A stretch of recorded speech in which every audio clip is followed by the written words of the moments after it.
En algunos momentos durante la pandemia, yo llegué a decirle a mi queridísimo amigo Guillermo Rosales, presidente ejecutivo de la AMDA, que ojalá habláramos en mejores circunstancias. Y gracias a Dios, estamos hablando en mucho mejores circunstancias, querido Guillermo. Qué gusto saludarte, querido David, y justo estamos en una fase del ciclo económico. O sea, ¿ya volvieron las vacas gordas? Mira, no me gusta hablar de vacas gordas y no quiero ser demasiado exigente respecto de la situación deseable, sino ponerlo en contexto. Nos encontramos en una fase de consolidación de la recuperación. Y te explico por qué, David.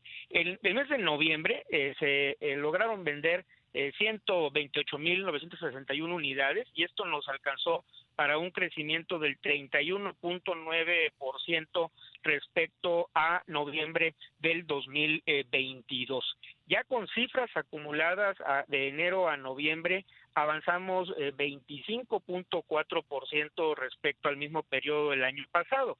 Sin embargo, apenas estamos 2.4% arriba de lo que a ese mismo periodo, enero a noviembre, llevábamos registrado en el año 2019 antes de la llegada de la pandemia. Entonces, hay que ser claros aquí. Ya se superó la pandemia, pero no se ha recuperado el crecimiento. Ya se superó la pandemia, vamos en una fase consolidada de recuperación, pero para ponerlo en contexto, este año estimamos que estaremos cerrando muy cerca de 1.370.000 unidades. Por arriba del 2019, pero todavía abajo del 1.607.000 que vendimos en el 2016. Es decir, 8 ejercicios después, estamos todavía abajo del récord establecido en el 2016, con una perspectiva para 2024 que estamos considerando continuará esta fase de recuperación.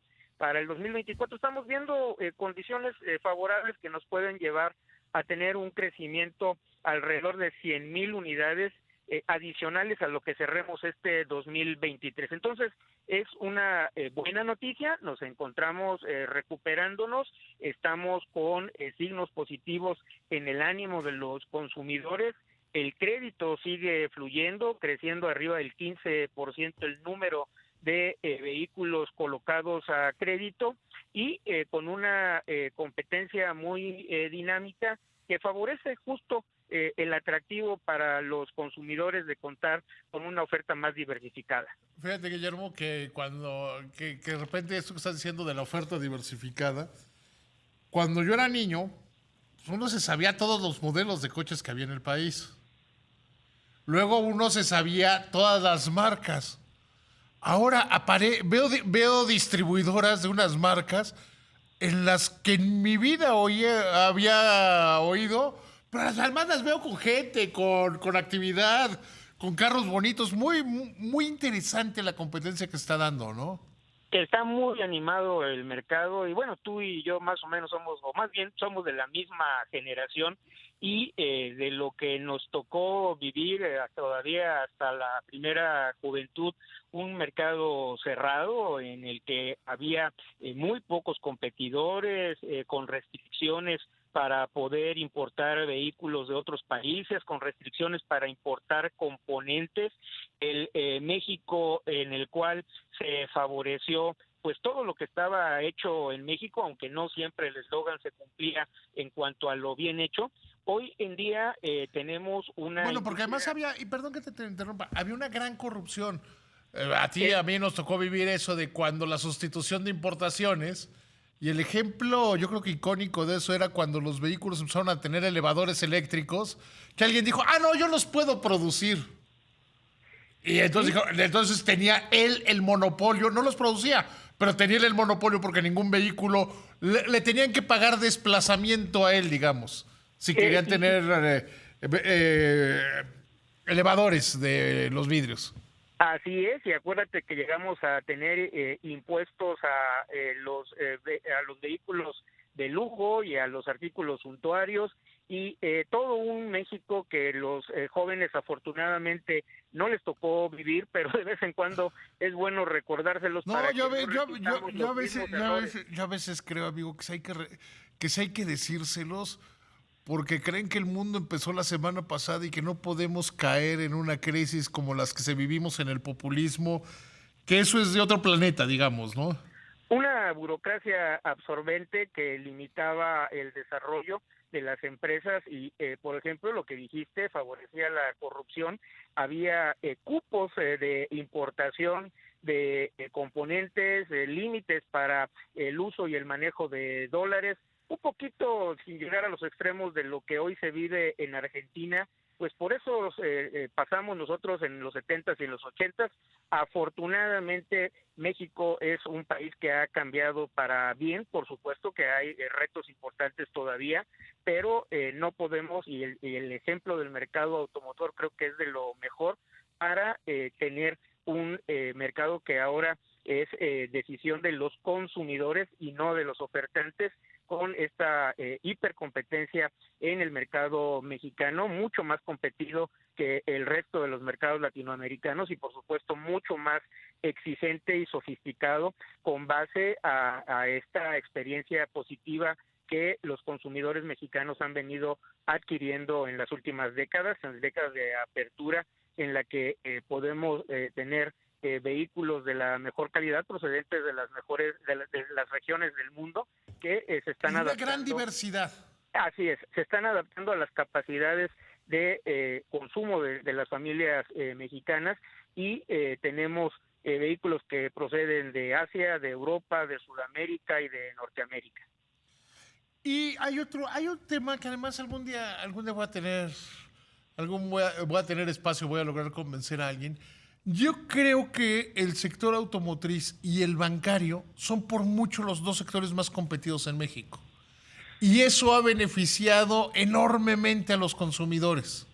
Porque además, o sea, ustedes de las agencias se encuentran de agencia a agencia, pero además con los enganches que tienen hacia el otorgamiento de crédito, ¿no? El fortalecimiento de la competencia en el sector financiero ha sido un motor importante para que a su vez la venta de vehículos se fortalezca a través del otorgamiento de crédito. Yo por eso he tenido oportunidad de comentar contigo que sería muy benéfica una reforma financiera de segunda generación.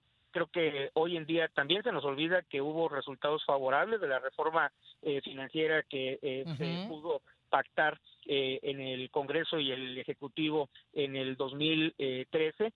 Hay un mercado mucho más atractivo, competido, falta todavía por hacer, pero vamos en esa senda en la que necesitamos profundizar este tipo de reformas que hagan aún más fuerte, más clara, más atractiva la competencia.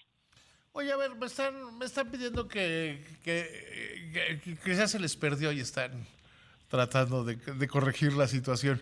A ver, ¿cuánto estamos con relación al 18? ¿Cuánto estamos con relación al 16? ¿Y qué tanto nos hemos recuperado? Yo creo que más bien no estaban poniendo atención.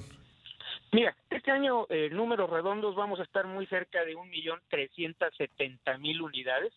En el 2018 cerramos con 1.500.000 y en el 2016 con 1.607.000 unidades.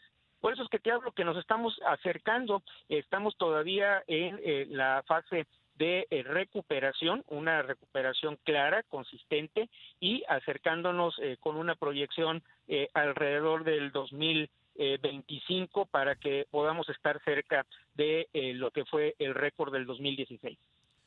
O sea, iba a decirte un sexenio perdido para el crecimiento del sector, pero es una década perdida. Para efectos prácticos, una década perdida en el número de unidades comercializadas. O sea, y eso es verdaderamente, esa es la verdadera historia, eso es lo verdaderamente preocupante. Y considerando que es un mercado donde pues ha crecido el número de competidores y lo ha hecho, como bien decíamos, de una manera muy importante. Ahorita, ¿cuántas marcas hay? Mira, ya hoy tenemos en el mercado de vehículos ligeros alrededor de 66 marcas, más las que se incorporen en los primeros meses del Y cada próximo marca año. con muchos modelos.